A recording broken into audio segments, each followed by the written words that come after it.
नमन New York अपने business meeting के लिए गया था और अब वहां का सारा काम खत्म करके आज इंडिया लौटा था। नमन मुंबई एयरपोर्ट पर इंतजार कर रहा था अपने ड्राइवर का, क्योंकि उसके ड्राइवर ने बोला था कि वो एयरपोर्ट पिक करने के लिए आने वाला है। काफी टाइम हो गया था लेकिन वो नहीं आया और ना ही उसका कॉल लग रहा था। कुछ देर बाद नमन का फोन भी स्विच ऑफ हो गया क्योंकि चार्ज नहीं था।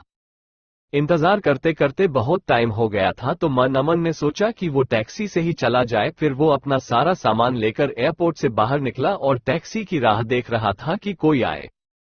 तभी एक टैक्सी आते देख नमन उसे हाथ दिखाकर रोका और जैसे ही बैठने गया तो एक लड़की दूसरे साइड से टैक्सी में बैठ गई। नमन ने कहा कि ये टैक्सी उसने रोकी है तो वो बोली तो क्या हुआ, बैठी तो मैं पहले ना, आप दूसरी टैक्सी ले लो। नमन फिर उससे कहा कि आपको किस तरफ जाना है। उसने कहा मैं कहीं भी जाऊं, आपको उससे क्या मतलब। उसका ये सब सुन के नमन को थोड़ा गुस्सा आने लगा। एक तो मैं कब से इंतजार कर रहा हूं, ड्राइवर नहीं आया मेरा और ये इधर मुझसे बहस कर रही है। फिर नमन भी टैक्सी में बैठ गया और बोला भैया चलो। वो लड़की ज्यादा कुछ नहीं बोली और आगे चल के उसका घर आ गया तो वो नमन से पहले ही उतर गई और नमन आगे निकाल गया टैक्सी में। फिर जब नमन को प्यास लगा तो वो पानी पीने के लिए पीछे वाले सीट से पानी की बोतल लेने गया तो देखा उधर एक छोटा सा हैंड पर्स था जिसमें एक पैन कार्ड, आधार कार्ड और एक छोटी सी डायरी थी। वो पर्स उस लड़की का था। नमन ने ड्राइवर को बोला कि देखो ये उस लड़की का पर्स इधर छूट गया है, तुम इससे पुलिस स्टेशन में जाके जमा कर देना। फिर वो ड्राइवर बोलने लगा कि नहीं साहब मैं नहीं पढ़ना चाहता, ये पुलिस के चक्कर में वो 10 सवाल पूछते हैं, बार बार पुलिस स्टेशन बुलाते हैं। मैं तेहरा एक ड्राइवर दिन भर गाड़ी चला के कुछ पैसे कमाता हूँ, अगर पुलिस स्टेशन के ही चक्कर काटते रह गया तो खाऊंगा क्या। साहब ये काम आप ही कर दो, आप पुलिस स्टेशन जाके जमा कर देना। फिर नमन ने सोचा ठीक है, मैं एक जिम्मेदार नागरिक होने के कारण ये तो कर ही सकता हूँ। और फिर नमन का घर आ गया। नमन ड्राइवर को उसका भाड़ा देकर उतर गया। नमन के घर में नमन अलावा उसके मम्मी पापा रहते हैं। नमन उनसे मिला, उनका हाल चाल लिया और पूछा कि ड्राइवर आया क्यों नहीं एयरपोर्ट पर मुझे लेने। तो माँ ने बताया कि रास्ते में गाड़ी खराब हो गई तो उसने तुम्हें कॉल किया लेकिन तुम्हारा फोन ऑफ था, तो उसने घर पर कॉल करके बताया कि वो गाड़ी ठीक करवाने के लिए जा रहा है। नमन ने कहा ठीक है और अपने कमरे में चला गया आराम करने। जब नमन शाम को सोकर उठा तो अपना कमरा ठीक करने में जुट गया जो कि बहुत बिखरा हुआ था। तभी नमन को वो उस लड़की का पर्स दिखा जो उससे गाड़ी में मिला था। नमन ने उसे खोला तो उसमें डायरी था, उसे निकाल के देखा, उसमें कुछ फोन नंबर लिखे हुए थे।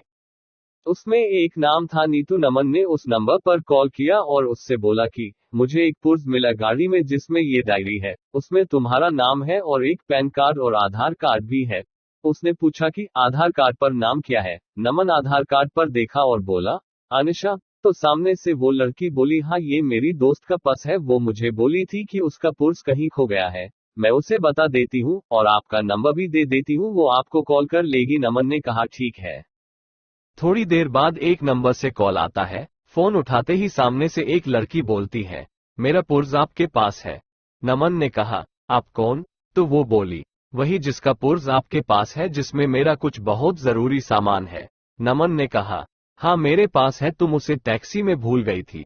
वो बोली हाँ, कल आप मुझे दिल्ली कैफ में मिलकर उसे लौटा सकते हैं। मैंने कहा हाँ। वो थैंक यू बोलकर कॉल रख दी। अगले दिन नमन कैफे गया उसका पर्स लौटाने के लिए। नमन सही टाइम पर पहुंचा था लेकिन अनिशा लेट थी, नमन रुका था उसके लिए। कुछ देर बाद वो आई। आज वो बिल्कुल अलग ही लग रही थी कल से। उसके लंबे घने बाल थे जो खुले हुए थे, उसने सफेद और नीले रंग का सलवार कुर्ता पहना था, कानों में सुंदर से झुमके भी थे। नमन उसे बस देखता ही रह गया। वो धीरे धीरे नमन की तरफ चली जा रही थी। नमन का ध्यान ही नहीं था, वो बस उसे देखे जा रहा था। फिर वो बोली हेलो, ध्यान कहाँ है आपका, मैं कुछ पूछ रही हूँ। तो नमन जल्दी से उठ गया और बोला हाँ आओ, मैं तुम्हारा ही वेट कर रहा था। वो बोली हाँ सॉरी मुझे थोड़ा लेट हो गया। नमन बोला कोई नहीं ठीक है। फिर नमन ने कहा कॉफी? वो बोली सॉरी अभी नहीं, मैं थोड़ी जल्दी में हूँ, आप मेरा पर्स दे दो, मुझे जाना है। नमन ने कहा हाँ दे दूंगा, थोड़ा बैठ के कुछ बात तो कर ही सकते हैं। वो बोली जरूर, लेकिन आज नहीं फिर कभी। मैंने कहा ठीक है, लेकिन याद रखना अपनी बात, अगली बार साथ में बैठ के कॉफी पीना पड़ेगा, फिर मत कहना आज भी जल्दी में हूँ। वो बोली हाँ ठीक है, अब मेरा पर्स दे दो। नमन ने उसका पर्स दे दिया और बोला मैं तुम्हें कॉल कर सकता हूं ना अगली बार मिलने के लिए? वो बोली, हाँ, और चली गई। नमन कुछ देर वहां रुका और फिर ऑफिस चला गया। नमन पूरी रात अनिशा के बारे में ही सोचता रहा। नमन उसे भूल ही नहीं पा रहा था। नमन को उसकी एक एक बात याद आ रही थी। अगले दिन नमन के कुछ दोस्त मिले और वो उसे बोलने लगे कि चल आज पार्टी करते हैं, बहुत दिन हो गए हैं हम दोस्तों ने साथ में पार्टी नहीं किया है। नमन ने कहा, ठीक है, सब चल रहे हैं तो मैं भी चलता हूँ। फिर वो 5 दोस्त एक क्लब में गए। सब वहां बहुत नाचे साथ में।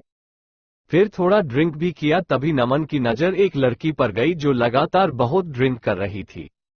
नमन ने ध्यान से देखा तो वो और कोई नहीं अनिशा थी। आज वो बहुत ही अलग लग रही थी। कहाँ उस दिन जब वो नमन से मिली थी तो सलवार कुर्ते में आई थी और आज वो शॉर्ट स्कर्ट और टॉप में है और ड्रिंक कर रही है। नमन तो बिल्कुल ही चौंक गया उसे देखकर। नमन उसके पास जा ही रहा था उससे बात करने के लिए कि तब तक उसके दोस्त उसका हाथ पकड़ाकर डांस करने के लिए लेकर गए। नमन की नजर अनिशा पर ही थी लेकिन थोड़ी ही देर में वो वहां से कहीं चली गई। फिर नमन ने उसे क्लब में इधर उधर ढूंढा लेकिन वो नहीं मिली। घर जाकर नमन उसे कॉल किया, वो कॉल भी नहीं उठा रही थी।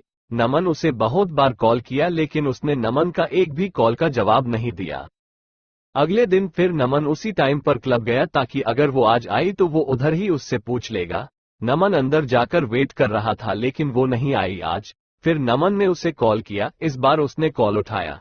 कॉल उठाते ही नमन उससे पूछा, कहाँ हो तुम? वो बोली, क्यों, क्या हुआ? मैंने उससे बोला कि कल मैंने तुम्हें क्लब में देखा था, तुम हद से ज्यादा ड्रिंक कर रही थी। क्या हुआ है? तुम्हें कोई किसी बात का टेंशन है क्या? वो बोली, नहीं, और कॉल कट कर दी। नमन फिर उसे कॉल लगाया तो उसने कॉल नहीं उठाया। इस बार नमन वहां से घर चला गया। घर आकर उसने अनिशा को मैसेज किया कि अगर तुम्हें कोई किसी बात का टेंशन है तो मुझे बता सकती हो। उसका कोई रिप्लाई नहीं आया।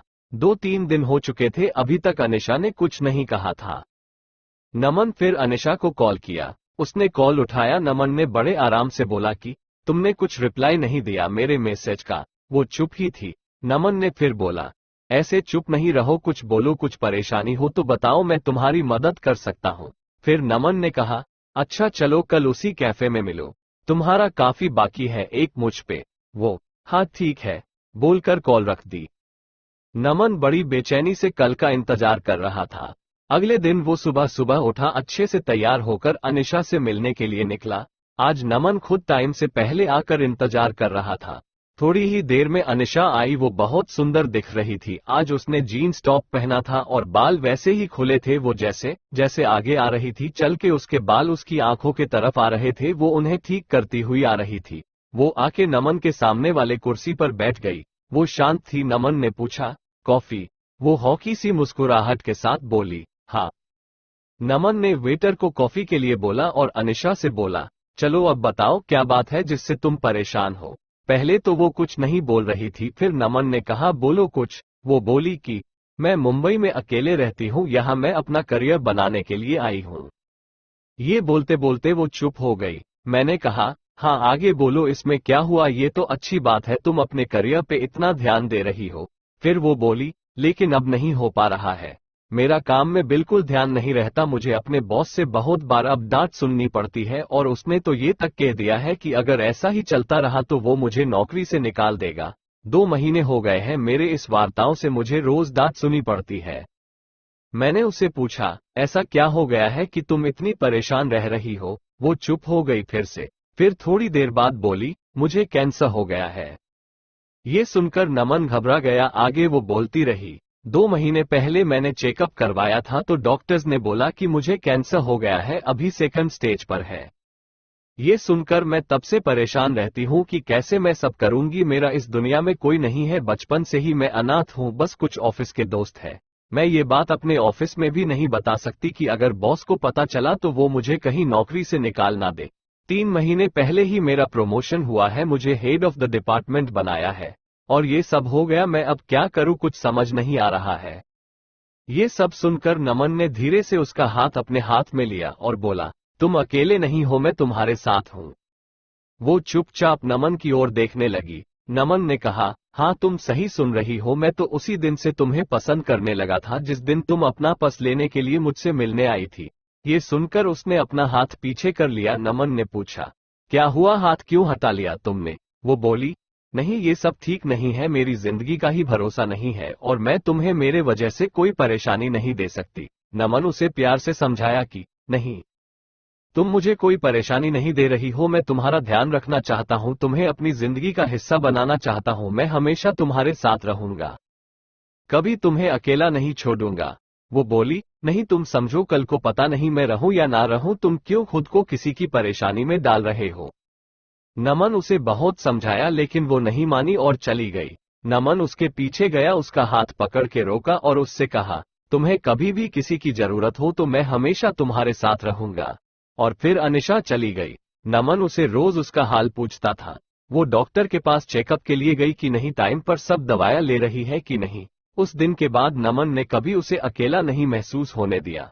नमन उसे रोज फोन करता था, उसका हाल पूछता था। 4 महीने हो चुके थे ऐसे बात करते करते। एक दिन शाम को फोन पर बात करते करते अनिशा बेहोश हो गई। नमन उसे पुकारता रहा लेकिन वो कुछ नहीं बोल रही थी।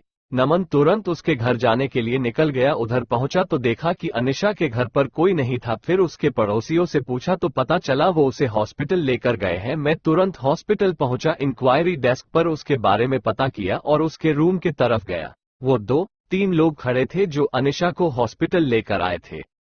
नमन उनसे पूछा कि क्या हुआ अनिशा को, तो वो बोले कि अनिशा अपने घर में बेहोश होकर गिर गई थी। वो तो उसके घर का दरवाजा थोड़ा खुला था तो एक बच्चे को बॉल खेलते खेलते उसके घर में चला गई, तो हमने जाकर देखा ये बेहोश पड़ी थी। अनिशा अकेले रहती है ये, तो हम उससे हॉस्पिटल लेकर आए। तभी आईसीयू से एक डॉक्टर बाहर आए और बोले अनिशा की हालत खराब है, हमें उसका ऑपरेशन करना पड़ेगा। नमन ने पूछा, ऑपरेशन के बाद अनिशा बिल्कुल ठीक हो जाएगी ना? डॉक्टर ने कहा, अभी कुछ बोल नहीं सकते। नमन ने कहा, डॉक्टर आप ऑपरेशन की तैयारी कर लीजिए और पैसे की कोई फिक्र ना करे। ये सुनकर डॉक्टर चले गए। पूरे 5 घंटे बाद ऑपरेशन रूम से डॉक्टर बाहर आए। नमन जल्दी से डॉक्टर के पास गया और पूछा, अनिशा कैसी है? डॉक्टर ने कहा, ऑपरेशन सक्सेसफुल हुआ, घबराने की बात नहीं है कुछ। नमन के जान में जान आई। उसने पूछा, क्या मैं अनिशा से मिल सकता हूँ? डॉक्टर ने कहा, अभी नहीं, कुछ देर बाद। नमन ने कहा, ठीक है। फिर नमन बाद में अनिशा से मिला। वो नमन को देखकर रोने लगी। नमन उसके पास बैठा था। उसने कहा कि बोला था मैं हमेशा तुम्हारे साथ रहूंगा। ये सुनकर अनिशा और रोने लगी। नमन उसे चुप कराए और कहा, अभी अभी तुम्हारा ऑपरेशन हुआ है, ऐसे में तुम्हें रोना नहीं चाहिए। हम दोनों बहुत देर तक एक दूसरे का हाथ पकड़ा कर बैठे थे। फिर वो दोनों घर आए। नमन उसका बहुत ध्यान रखता था। नमन ने अनिशा के बारे में अपने घर वालों को बता दिया था, तो अब वो अनिशा के साथ ही रहता था, उसका ध्यान रखता था। जब अनिशा पूरी तरह से ठीक हो गई, तब दोनों ने शादी कर ली और हमेशा के लिए दोनों एक साथ हो गए।